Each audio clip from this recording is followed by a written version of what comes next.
Efren wrote, Jeff, I was in town on business, and I was channel surfing and found your show. I found it somewhat interesting and amusing for a couple of guys who don't have all the facts about religion to be making broad statements about there not being a God. There are billions of people who would disagree with you. Well, okay, that there are billions of people that disagree with us is entirely irrelevant. That's called an argumentum ad populum. It's a standard logical fallacy. The fact that a bunch of people agree with you does not make you right. But getting to the meat of this objection here, not having all the facts about religion, I mean, nobody has all the facts about anything, and yet we consider it acceptable for people to draw conclusions. Besides, whether there's a God or not is a question of fact. Now, you can have faith or belief about whether there's a God or not, but on the real question, are there any gods or not? That is a yes-no factual question, and it has nothing to do with the details of the various religions that people have formed in response to deciding that there is a God. I just don't even understand how this is relevant. He goes on to say, I'm not referring just to Catholics or Christians, but also Jews, Muslims, Buddhists, etc. By the way, Buddhists don't have a God. It says, religion is based on beliefs and faith and not just on what you can or cannot prove. That's right. Religion is.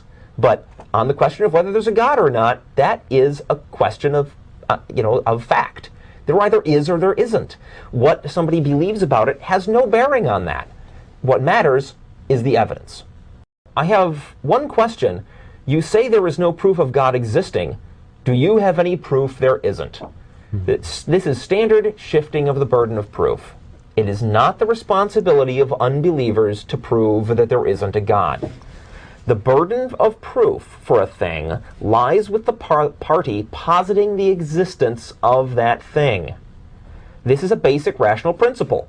Those who say they know that a thing exists are assumed to be making that claim based on the evidence they have, which proved the thing's existence to them.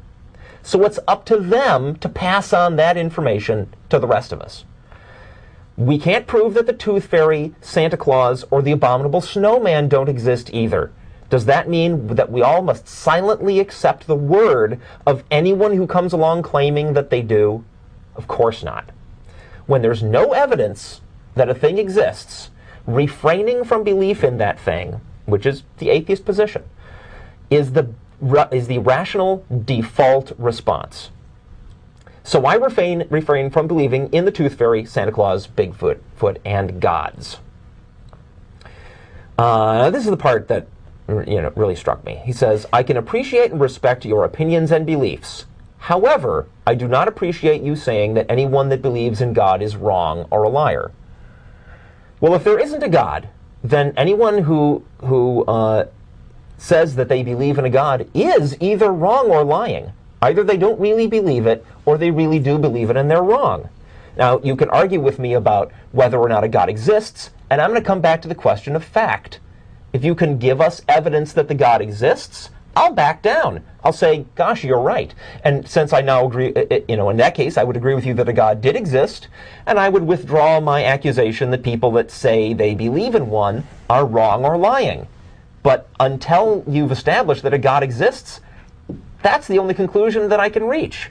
I am sorry if what I say hurts your feelings. I'm not saying it in order to hurt your feelings. I'm saying it because I think it is the correct thing to say.